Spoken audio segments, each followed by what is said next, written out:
તમે જ્યારે ધરતી ઉપર પહેલો શ્વાસ લીધો ત્યારે તમારા માતા પિતા તમારી જોડે હાજર હતા. માતા પિતા જ્યારે છેલ્લો શ્વાસ લે એ દિવસે તમે એમની જોડે હાજર રહેજો.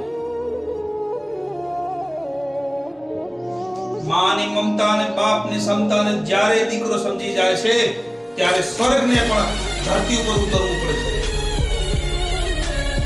યુવાન દીકરાઓને દીકરીની ખાસ સલાહ છે કે તમે તમારા મા બાપને પગે ન લાગો તો ચાલશે, પણ એવું કોઈ કામ ન કરતા કે તમારા મા બાપને બીજાના પગે પડવાનો વારો આવે.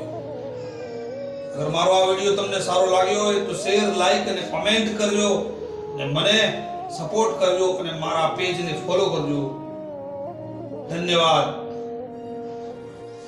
માની મમતા અને બાપની ક્ષમતાને જ્યારે દીકરો સમજી જાય છે ત્યારે સ્વર્ગને પણ ધરતી ઉપર ઉતરવું પડે છે.